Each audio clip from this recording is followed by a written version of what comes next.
ఈ వీడియోలో మనం భగవద్గీత అధ్యాయము 4 శ్లోకము 35ను పరిశీలిద్దాం. ఈ అధ్యాయంలో శ్రీకృష్ణుడు జ్ఞానం యొక్క మహత్యాన్ని వివరిస్తున్నాడు. అర్జునుడు తన బంధువులతో యుద్ధం చెయ్యలేననే మోహంలో ఉన్నాడు. ఆ మోహాన్ని తొలగించే నిజమైన జ్ఞానం ఎలాంటిదో ఈ శ్లోకంలో పరమాత్మ మనకు తెలియజేస్తున్నాడు. మొదటగా ఈ పవిత్ర శ్లోకాన్ని భక్తితో విందాం.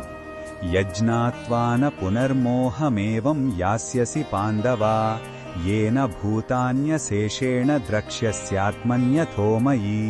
శ్లోకమర్థమేమిటంటే, ఓ అర్జున, ఈ ఆత్మజ్ఞానాన్ని తెలుసుకున్న తర్వాత నువ్వు మళ్లీ ఎన్నడూ ఇలాంటి మోహంలో పడవు. ఆ జ్ఞానం ద్వారా సమస్త ప్రాణులను ముందు నీ ఆత్మయందు, ఆ తర్వాత నాయందు అంటే పరమాత్మయంది చూస్తావు అని శ్రీకృష్ణుడు చెప్తున్నాడు. మనమందరం వేరువేరు శరీరాలలో ఉన్నా మనలోని ఆత్మ ఒక్కటేనని, ఆ ఆత్మ పరమాత్మలో ఒక భాగమని తెలుసుకోవటమే నిజమైన జ్ఞానం. ఈ ఏకత్వ భావనే మనలోని భేదభావాన్ని, అహంకారాన్ని తొలగిస్తుంది.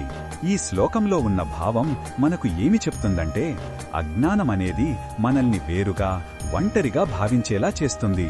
కాని జ్ఞానమనే వెలుగు మనసులోకి ప్రవేశించినప్పుడు విశ్వమంతా ఒకే కుటుంబంలా కనిపిస్తుంది. అందరిలోనూ దైవాన్ని, మనలోనూ దైవాన్ని చూడగలిగే విశాల దృక్పథం కలుగుతుంది. ఇది ద్వేషాన్ని ప్రేమగా, భయాన్ని ధైర్యంగా మార్చే అద్భుతమైన అనుభూతిని ఇస్తుంది. ఈ బోధనను మన దైనందిన జీవితంలో ఎలా ఉపయోగించుకోవచ్చంటే, మనకు ఎదురయ్యే ప్రతి వ్యక్తిలో, అది మన కుటుంబ సభ్యులు కావచ్చు, సహోద్యోగులు కావచ్చు, లేదా అపరిచితులు కావచ్చు, వారిలో కూడా మనలో ఉన్నటువంటి దివ్యత్వాన్నే చూడటానికి ప్రయత్నించాలి. ఎవరితోనైనా విభేదాలు వచ్చినప్పుడు వారు మనకంటే వేరు కాదు, వారు పరమాత్మలో భాగమే అని గుర్తు చేసుకుంటే కోపం, అసూయ తగ్గుతాయి. సేవాభావం, కరుణ సహజంగా అలవడతాయి.